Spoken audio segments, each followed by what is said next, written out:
This is Eric Scharpf from Exeter, and I'm signing on a little bit early to help everyone get their screen set and audio muted and all of those other good things sorted for our risk analysis tips for maximizing value web seminar.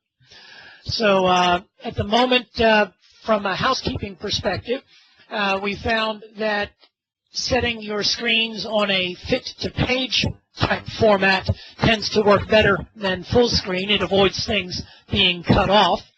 And we set this up so that the main type of interaction is through the question and answer tabs. So before the seminar starts, if anyone has any mechanics questions, if you can post those, and hopefully we'll be able to tend to them from our end. And then during the presentation itself, please feel free to post a question at any time. But because of the way screens overlap and things like that, we've generally found that it works best to take care of those questions at the end of the session. So I will let everyone get organized, and we'll start up in about 2 minutes or so.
Okay, so let me once again welcome you all to Risk Analysis Tips for Maximizing Value, one of the Exeter web seminar series that we've been offering.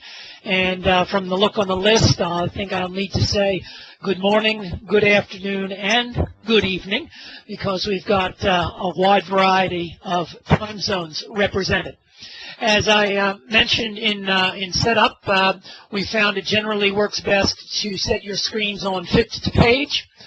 And for questions and answers, please feel free to post any questions at any time during the discussion, and we will do our best to answer those at the end to preserve the flow of discussion or the flow of presentation in all of this.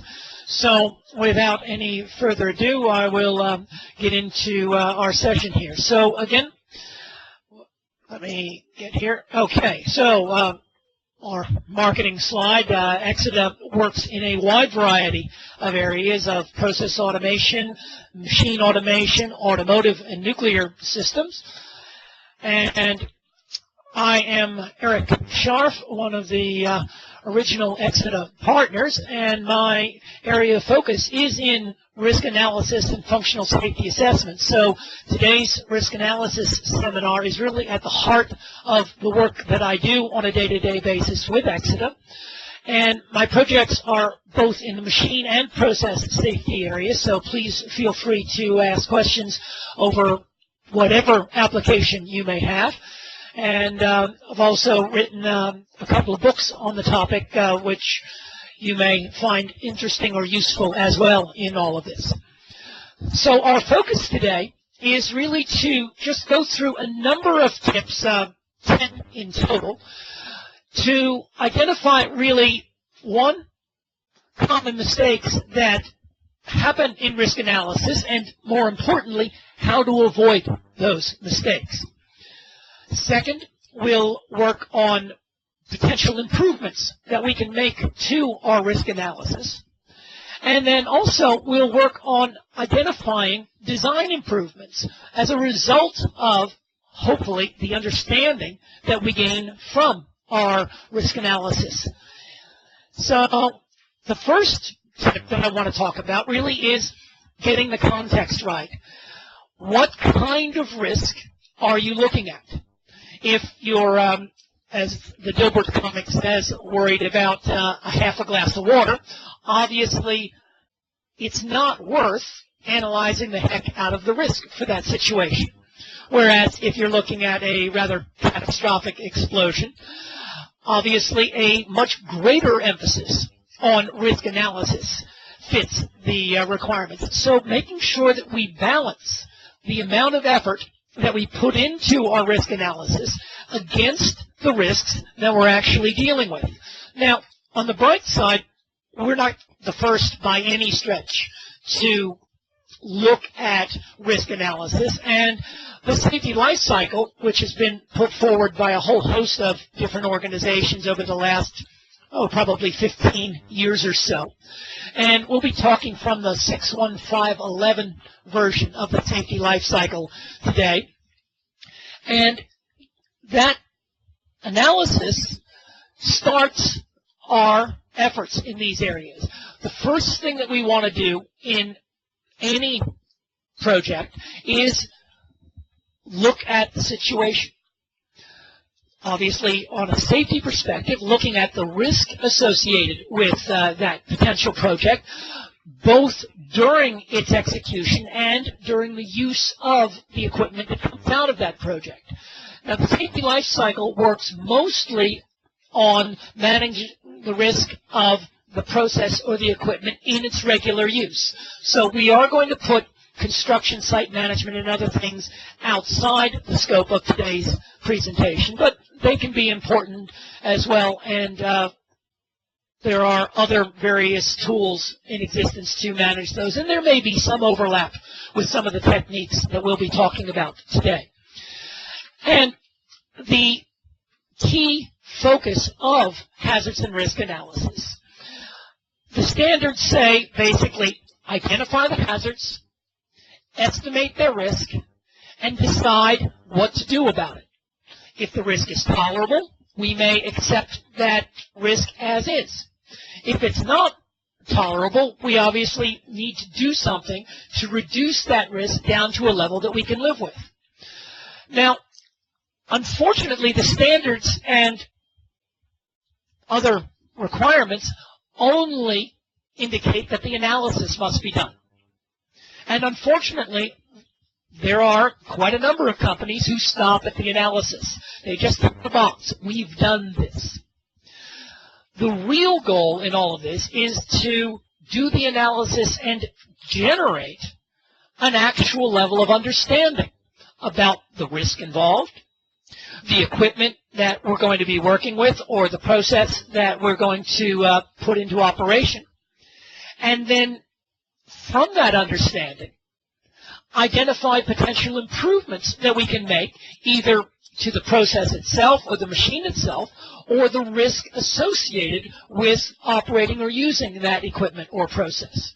So the 3 steps of analysis to understanding to improvement are unfortunately not a given anymore. And we need to make sure that probably the most important thing is to make sure that we have enough time and resources in our budget at the outset to set ourselves up for success in being able to A, do the analysis, B, generate the understanding, and C, take that understanding and use it intelligently to make improvements to either the risk or the process or equipment itself. And the safety life cycle, in many ways, is probably one of the most powerful tools that mankind has out there. It is applying a feedback and control system to risk itself. And a while ago, and in one of the books, I put this diagram together that looks at the safety life cycle as a risk control device. And obviously, with any controller, we want to have a set point, and that's going to be our tolerance for risk. What are we willing to accept? What are we unwilling to accept? And we look at that tolerance and we compare it to, in the first case, our risk analysis.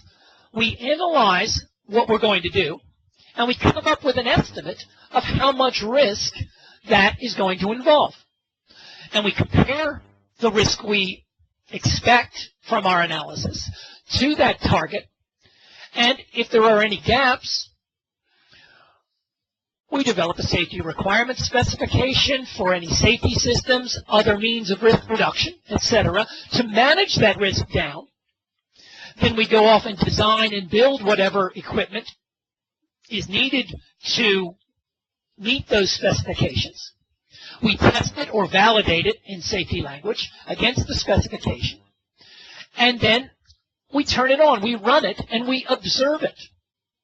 And we measure the actual risk that we have during our process or machine operation. And we compare again to both our risk analysis result and our tolerable risk set point to again make sure we really have the actual level of risk down to a level that we can live with, and if not, we fix it. Equipment modification or other processes that we may want to put into place to get that risk actually down to the level that we can live. And again, just like any controller, we need a set point, we need a measurement, and we need a control action or a risk reduction action to get us to these levels. So putting that into the context of the safety life cycle and setting ourselves up for success is really the first thing that we want to talk about, or we want to put into our toolkit this morning. Now, whenever we talk about risk, we need to make sure everybody understands what we're talking about, the same idea. Now, risk comes from two main pillars. The first is likelihood, or how often something might go wrong. Now, that alone isn't risk. We need a second element of consequence or magnitude, that is how severe things are going to be. How much harm do we have when something does go wrong? So a combination of likelihood, how often, and consequence, how bad, is going to form our definition of risk. Now, the consequence side of things, the harm, is going to depend on what's important to us.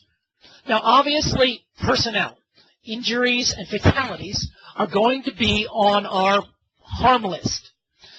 Environment, again, are we looking at something that can cause damage to the environment if we have an accident?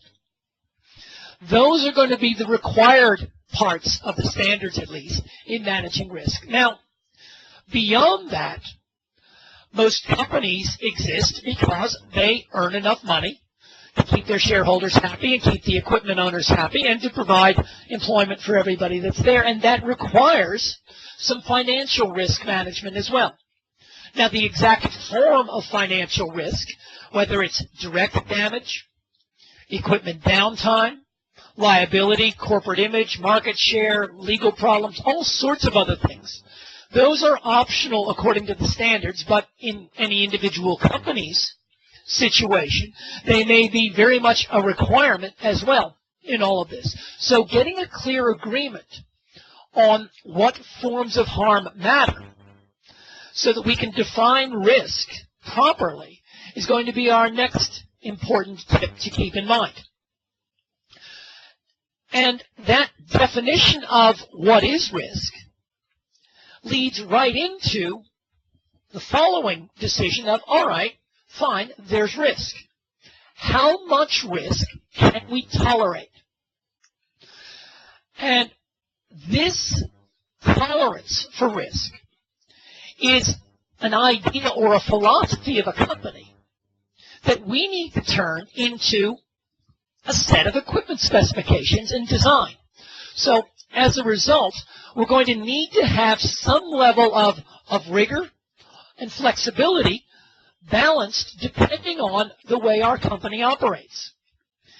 So we want to turn this idea into a set of design specs. So obviously, we need to consider all relevant forms of harm that we just talked about.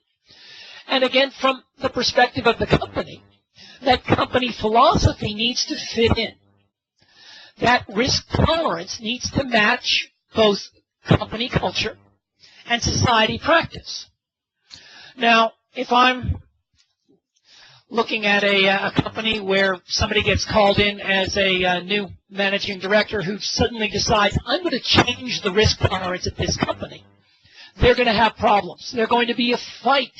There's going to be a fight between them and the culture of that company. So we want to make sure that we fit in, and the safety life cycle and all of this risk management can only work when we're dealing with a risk tolerance that fits with the way a company and society operates.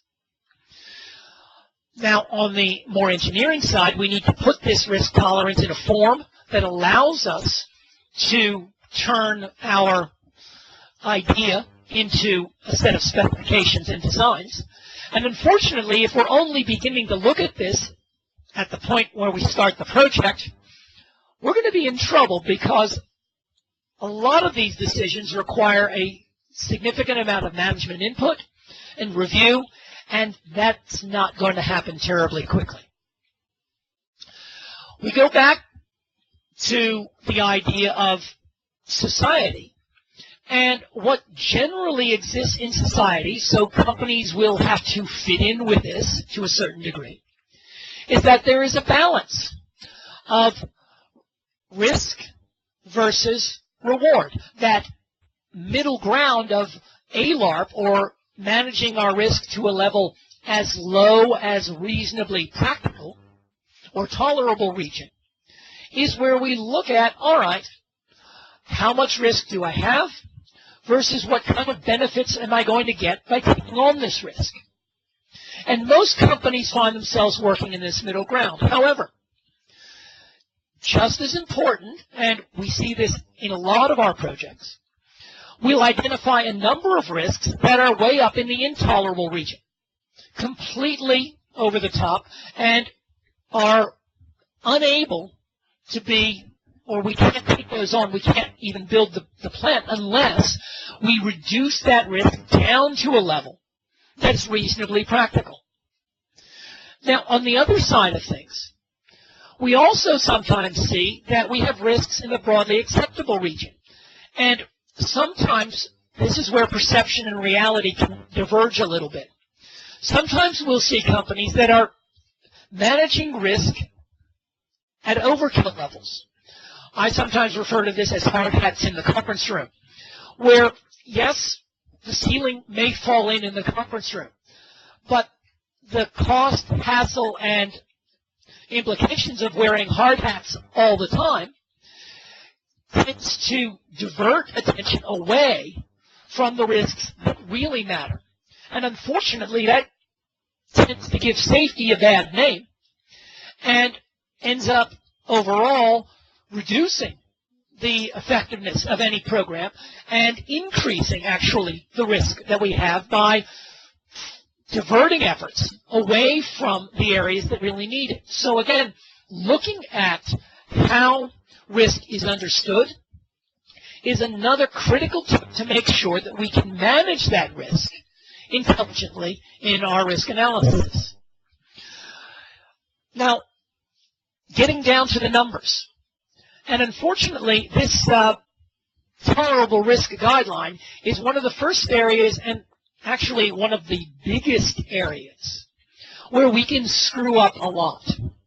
Now, one very common way that we see problems here is a risk definition that simply talks about the number of accidents per year, and they don't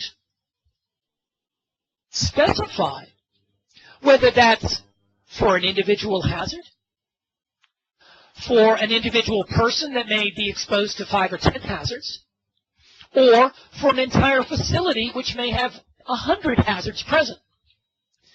And clearly, if the risk tolerance guideline is expressed on a per site basis of, say, 1 fatal accident per 10,000 years, and we go off and apply that at the single hazard level, and we have 100 hazards at the plant, we're going to find that the combination of those 100 individual hazards at 1 death per 10,000 years are going to add up and add up and add up to give us a total of 1 fatality every 100 years. Now, that factor of 100 that we see is very real.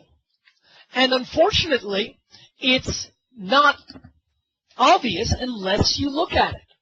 So confirming clearly the basis for our tolerable risk target, whether it is per hazard, per person, per site, is going to be a very important number to make sure that we've got a solid hold on.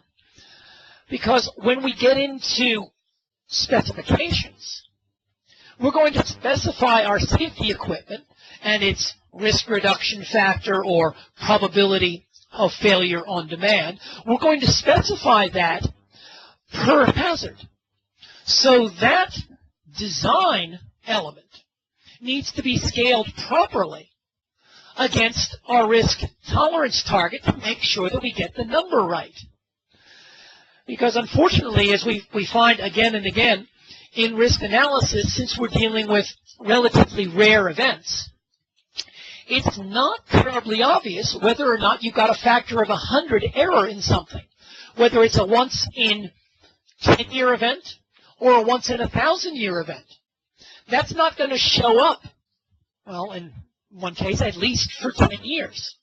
So these kinds of things can be hidden into the actual operation until we get a very unpleasant surprise that, oh, we are out by a factor of 100.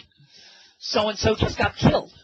And obviously, that's not the way you want to find out about a problem in your risk analysis. So looking up front to make sure that we've got that starting point of per hazard, per person, or per site reference clear and consistent and agreed in our analysis.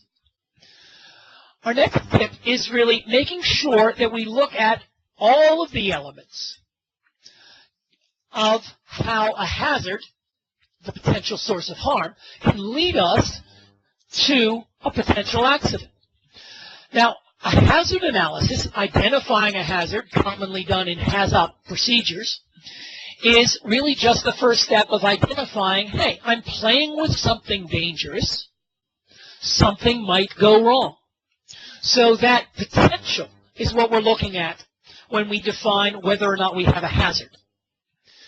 Now, looking at whether or not that hazard is actually going to get us into trouble, our initiating event is often the starting point of how that hazard gets set into motion to become a potential accident.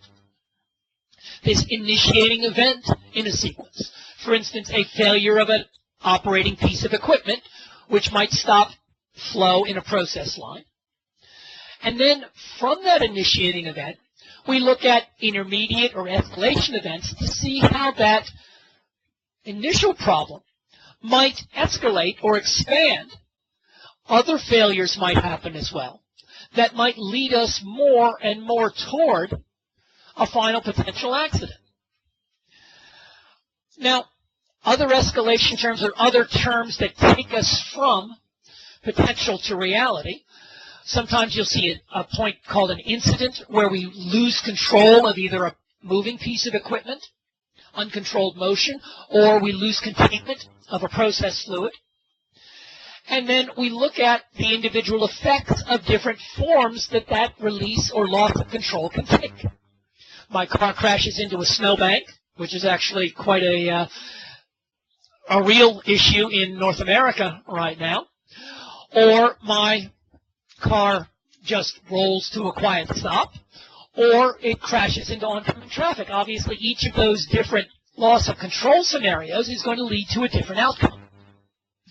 And obviously, each consequence in those cases is then going to be either fatalities, injuries, or just a long walk to the service station. Now, putting these all together in a chain of events, sometimes called fault propagation, looks at, all right, how do I go from, at the left, a relatively common pump failure, through a set of escalations to a potential accident. And that chain of events and how we understand the behavior of that escalation, what we can do to stop it, what might go wrong, and that escalation can continue. So putting this kind of map onto our hazard allows us to break the problem into pieces. And we can look at these pieces both individually and as a unit and how they work together to get this understanding of our risk. Again, that analysis into understanding.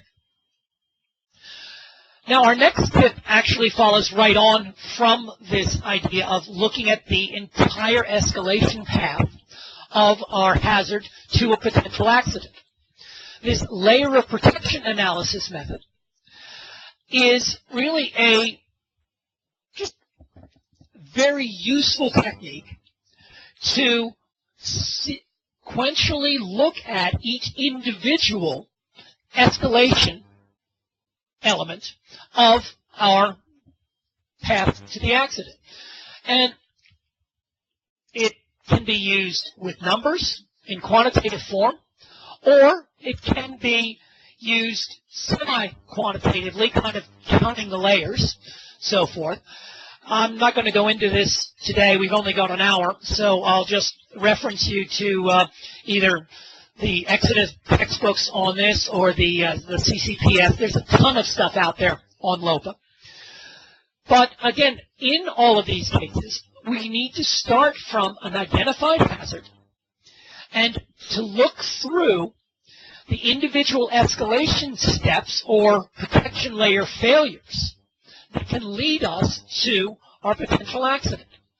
So this protection layer 1 or independent protection layer 1, independent protection layer 2, independent protection layer 3, these IPLs.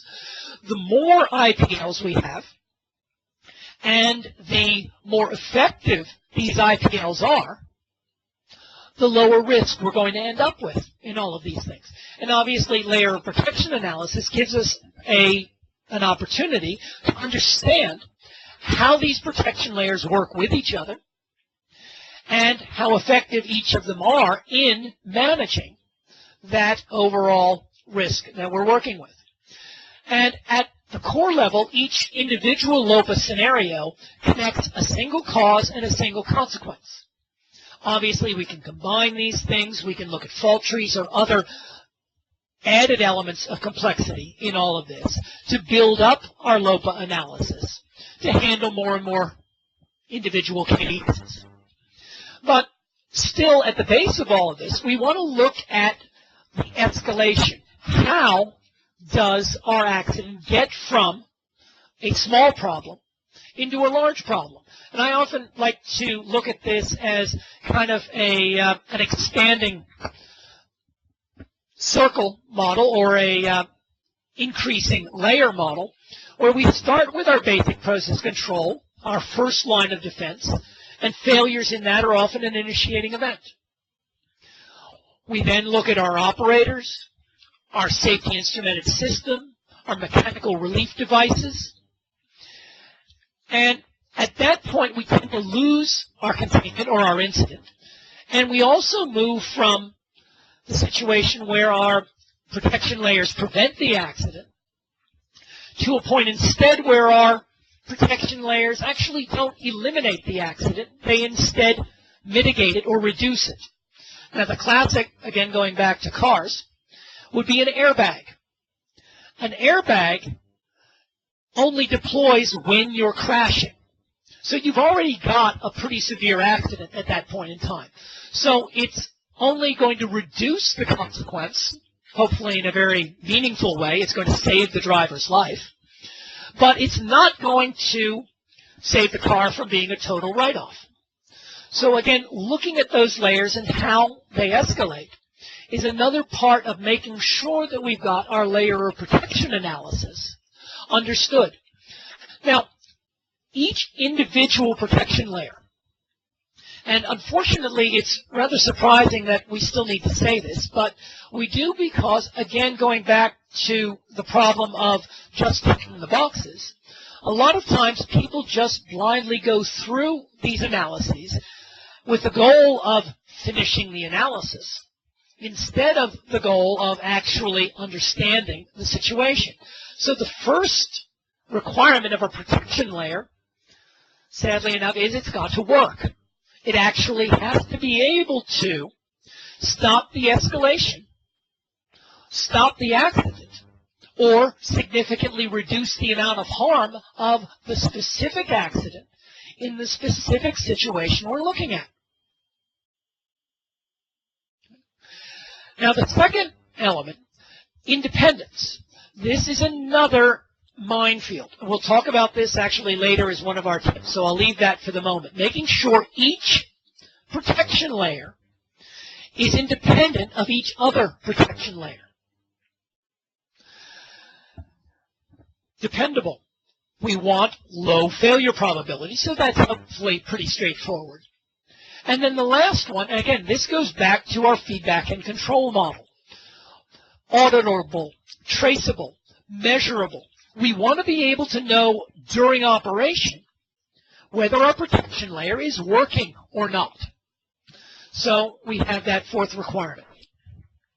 So let's then, as our next step, look at some classic individual or independent protection layers and see where we might want to apply them, or some cautions or warnings that we want to keep in mind if we are applying them. And obviously, the basic process control system or the basic equipment control system is going to be the first one off the rank. Now, the BPCS and safety system, the basic control and the safety system, if we want independent credit for risk management of each of those different devices, they've got to be separate, independent. And that includes the sensors, the logic solvers, and the final elements. So if we want to claim independence here, we need to make sure that those elements are indeed independent. No significant correlation between failure rates of one element or one control system versus the safety system. The second item, the failure of the BPCS itself, if that failure is our initiating event, we can't go on and magically say, well, the controller's going to save itself from its own failure later on as a protection layer. Obviously, a device cannot be independent of itself.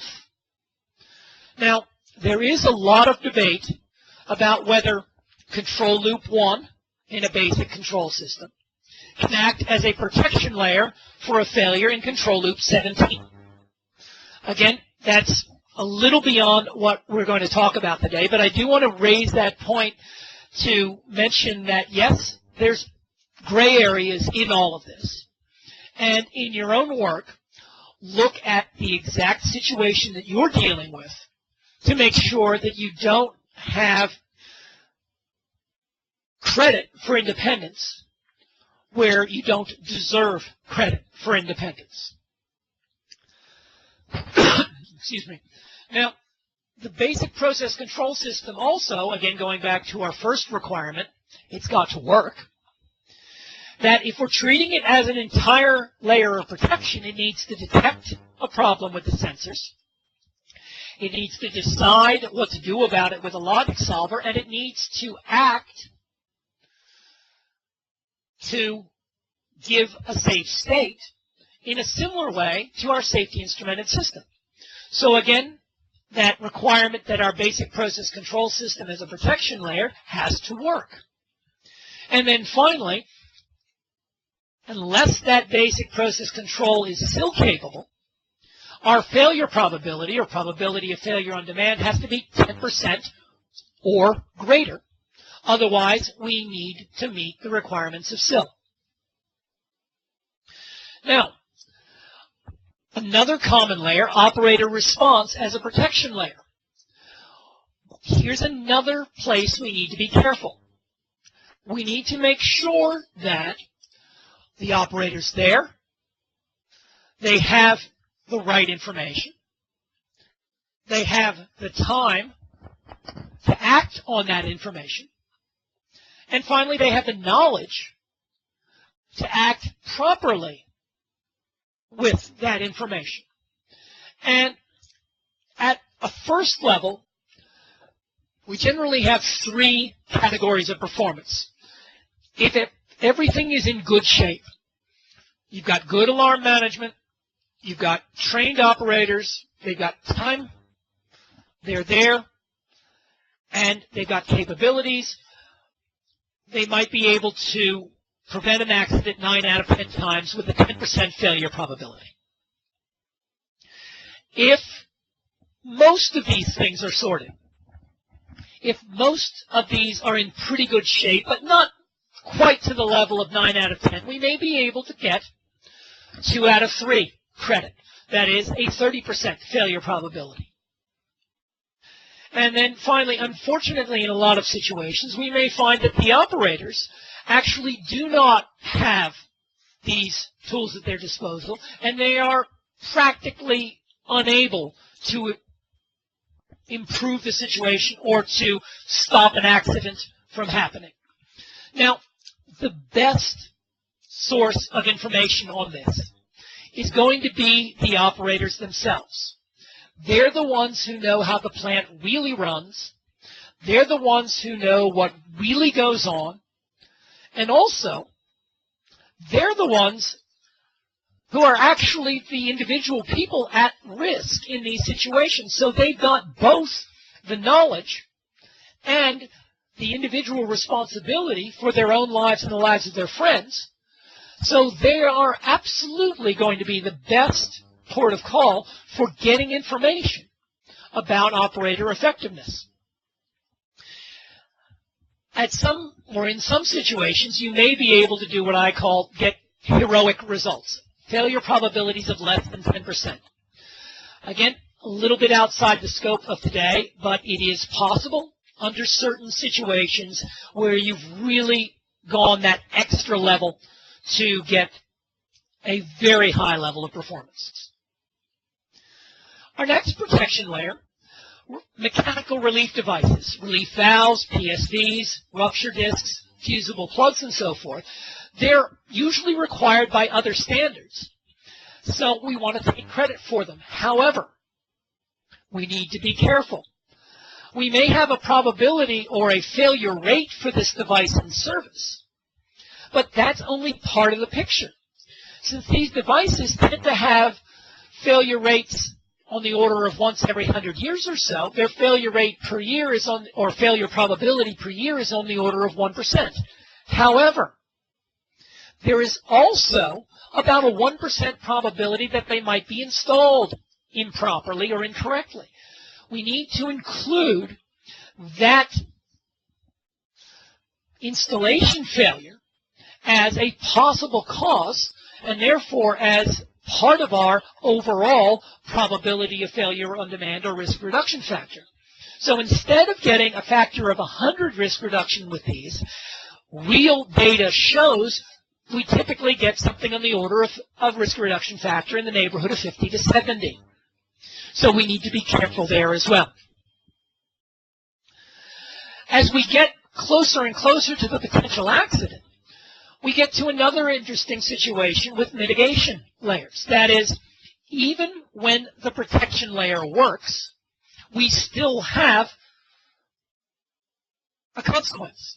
Here, we need to consider both the large consequence of the protection layer failing and the small consequence that results even when the protection layer happens. So again, think about the airbag. If you crash your car all the time because the brakes keep failing, you keep relying on your airbag to survive, you're going to go through a lot of cars. And obviously that risk may not be acceptable in all of this. So we want to look at both scenarios, and if you do a fair bit of math, you'll find out that these kind of mitigation protection layers, their optimum risk reduction factor is generally the ratio of your frequency target between the small and the large consequence in this. Again, there's a lot of math behind that, so I'm not going to go into that in more detail at this point. Another thing to be careful about with protection layers, occupancy. The biggest problem with occupancy is that occupancy is not usually independent of some of our other protection layers. There's correlation there. For instance, an area is more likely to be occupied if you've got problems in that area. If you've got a dodgy pump on reactor 3, odds are you're going to have a maintenance crew out there more often than normal. So occupancy tends to rise as small problems, or another way of saying initiating events, also occur. So we need to be very careful about taking a lot of occupancy credit in our analysis. Okay, so moving on, but still not very far, looking at our analysis, we need to be very careful about independent events. If we assume events are independent, we get a very nice low probability of combinations. That is, if Unit A fails and Unit B fails independently, we've got a very low probability of both of those units failing at the same time. However, if Unit A and Unit B's behavior correlates, either for a direct cause or other reasons, if we miss that correlation, we can easily get a factor of 10 error in the dangerous direction in our risk estimates. So we need to be very careful about independent events to make sure that they really are independent in order for us to go blindly through and multiply our probabilities of failure against each other. One way to look at this is to look at the details. If I have two correlated events, for instance, a basic process control layer of protection and an operator layer of protection, if each one of those protection layers has a 14% failure probability, but they share critical elements, I'm going to get a dangerously wrong answer. In this example, I'm off by a factor of 2.5. My blind independence multiplies 14% failure times 14% failure of each protection layer and gives me a 2% combined failure probability. The real situation has the operator depending on a sensor and an indication on the DCS that there's a problem. Now, those are common elements. They correlate the behavior between these two. And when I take actual credit for that properly, I find that my failure probability of these combined layers is 5%.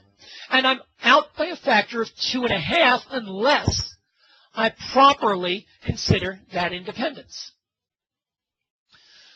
So, looking at all of the options, hopefully as we do our analysis, we look through all of the different protection layers, and we may be missing something. Now, the safety life cycle and the IEC standards and so forth actually indicate a preference for simpler means of risk reduction.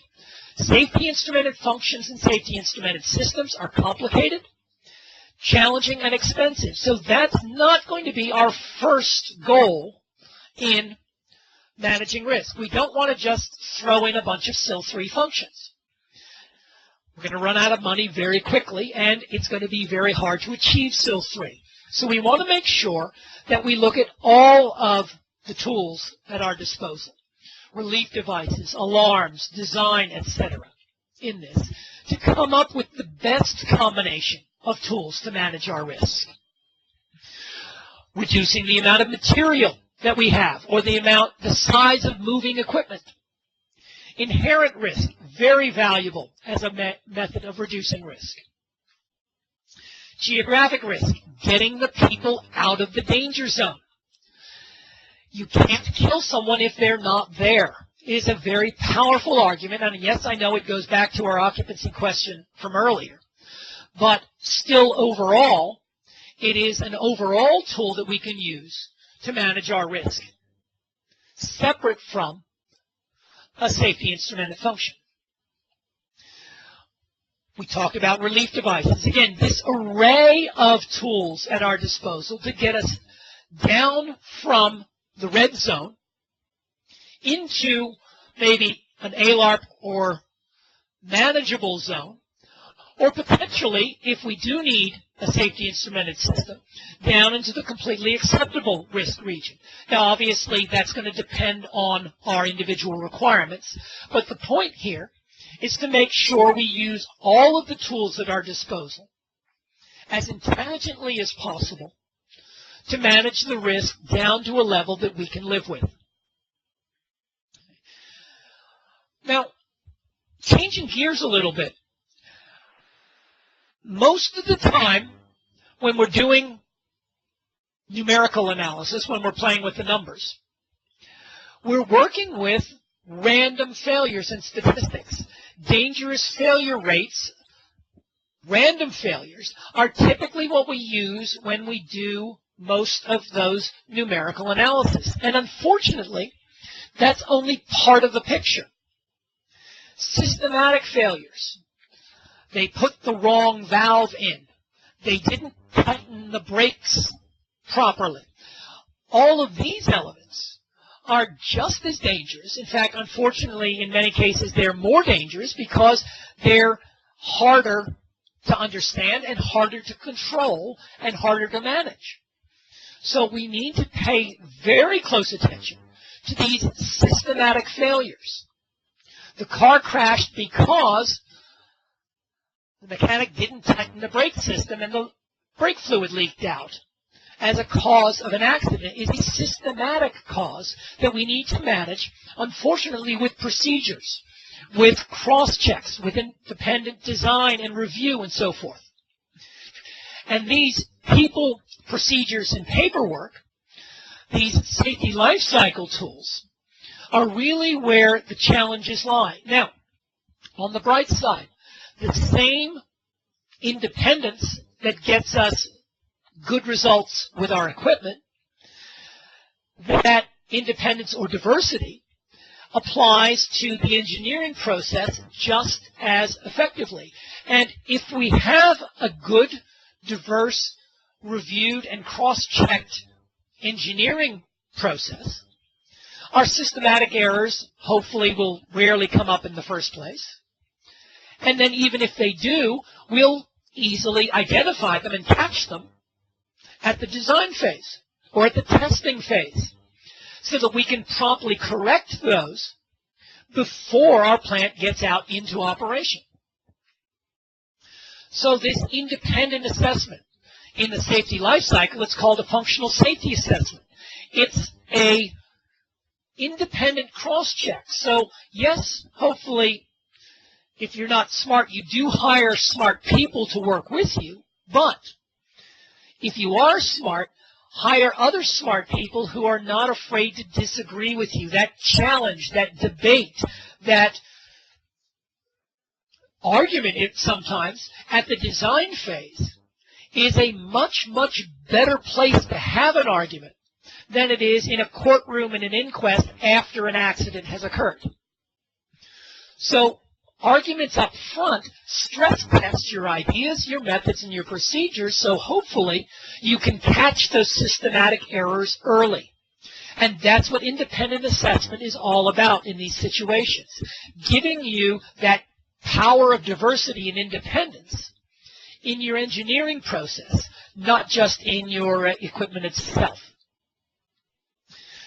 Now, our next tip is really a value add here. This is not at all a requirement of the safety life cycle. Cost-benefit analysis. Absolutely focused on financial risk because we're dealing with money on the risk side balanced by money on the safety system side. So we need to make sure we're balancing money and money here.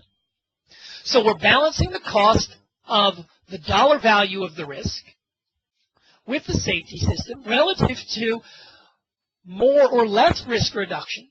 Do I get redundant valves, redundant brakes here to reduce risk further? Or do I accept a single element? And the answer to that is going to depend on how much cost on the equipment side versus how much cost on the risk side. Now, again, there's a lot behind this, so we're not going to go into it in a lot of detail.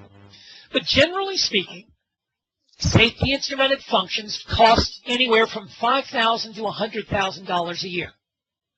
So, if you find that your residual risk, that is, I've got a $1 million accident that may happen once every 500 years, do the ratio, you get $2,000 per year. If I have less risk than that, I probably have a bit of over-design and I can save money by backing off on the safety system for financial risk only. Again, this is not at all to deal with people.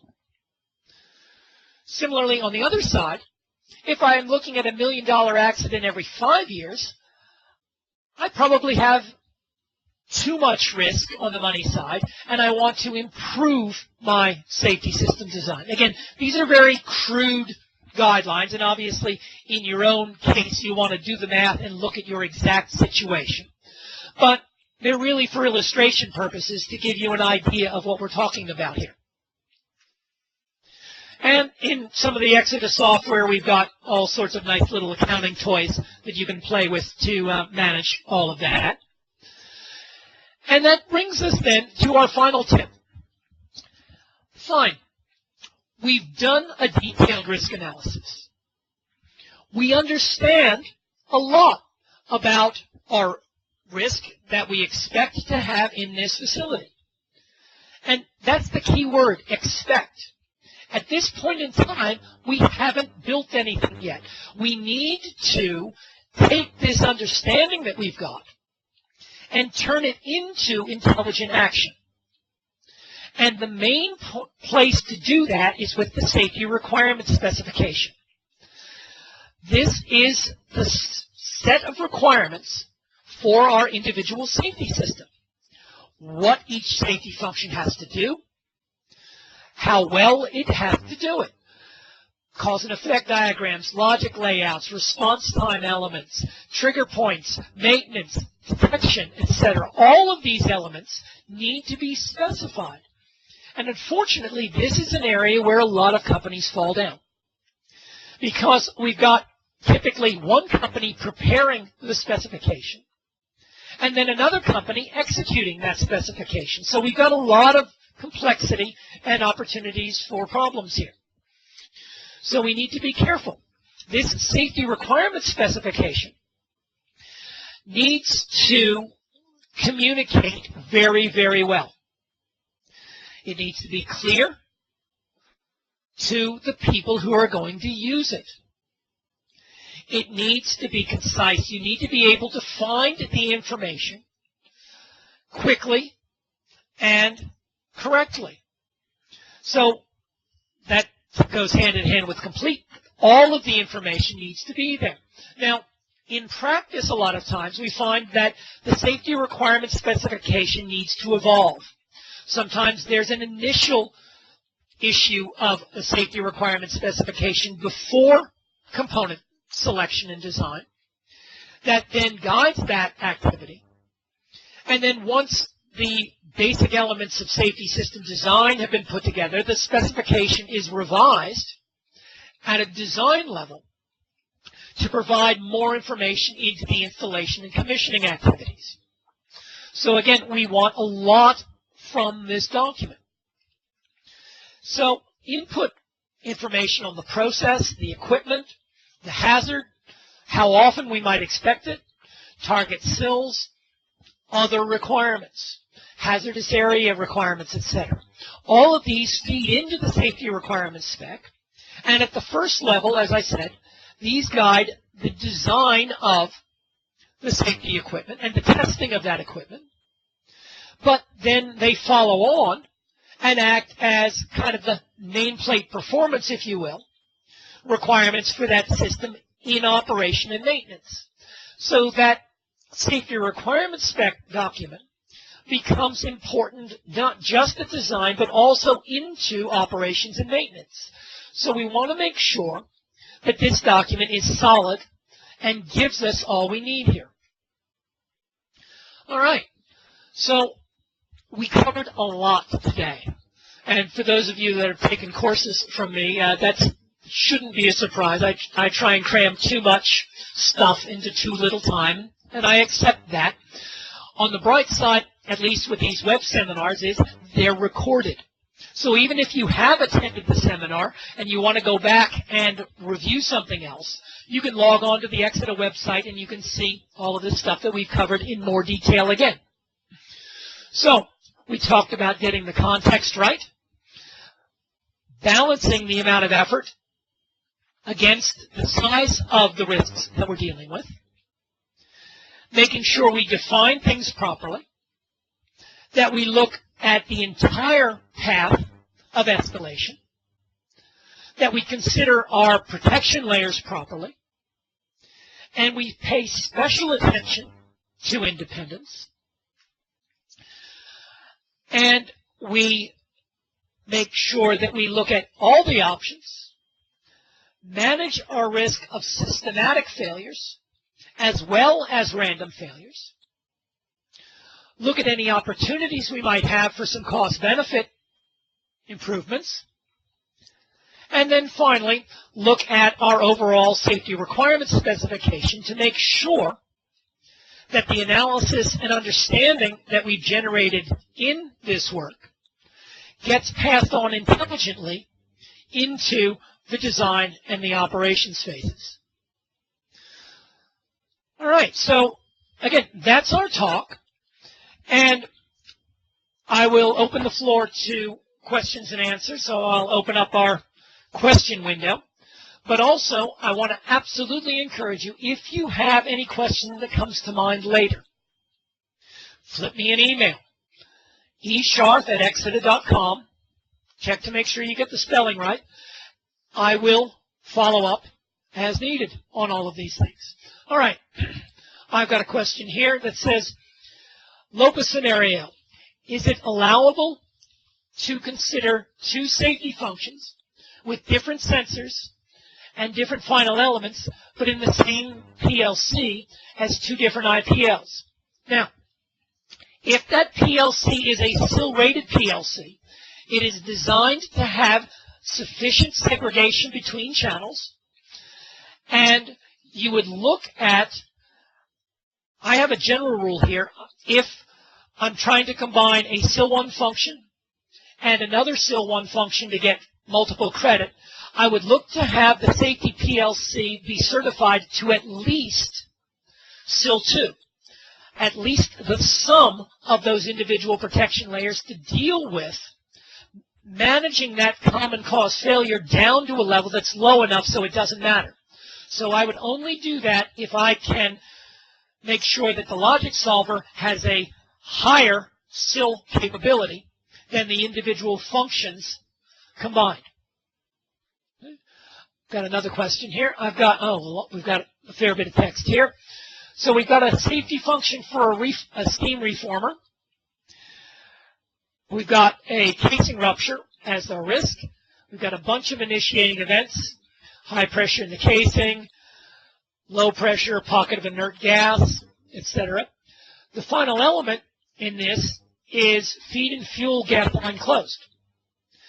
And what we have here is, should you calculate the probability of a single failure or a single fatality, considering all the initiating causes?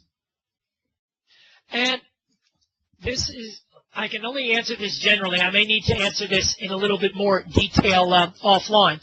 But the important thing in all of this is to make sure that the definition of your tolerable risk matches the way you're defining that individual safety function.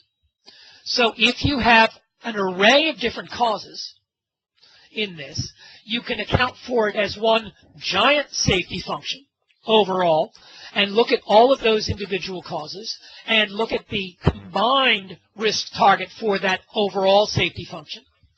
Or you can look at each individual safety function as a separate item against each individual risk tolerance target for those areas. So it's a matter of making sure that your accounting methods line up exactly in this.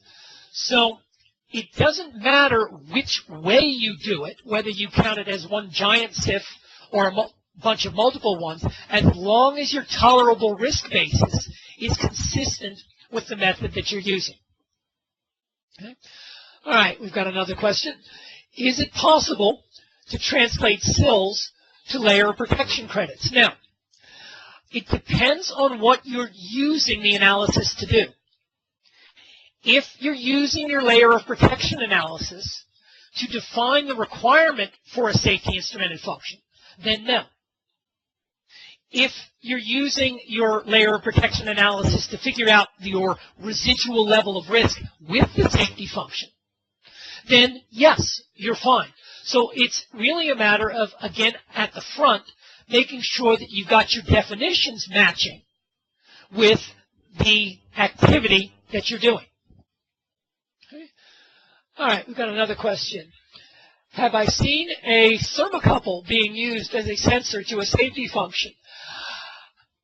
Yes, unfortunately I have. Now, I say unfortunately because thermocouples are not always the most accurate devices on the planet. I spent a number of years back in the 1980s putting these things physically together.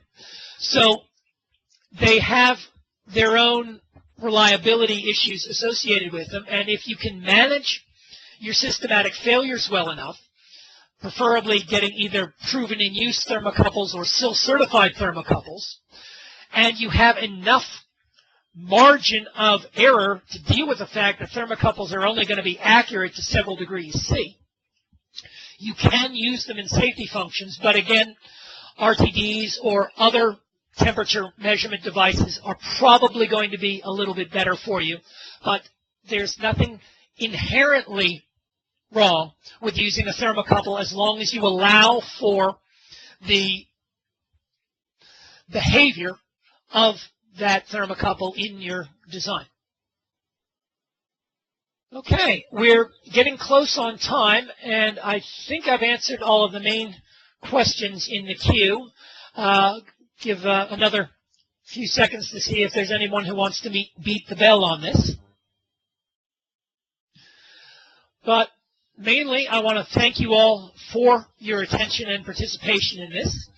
And as I said, if there's an area that you want to look at again in detail, please feel free to access the web seminar recording on the Exeter website at a future date, and hopefully that will help you out. But again, if there is something else, please feel free to flip me an email, and hopefully we'll be able to address it. So thank you all very much. And with that, I will sign us off for today, and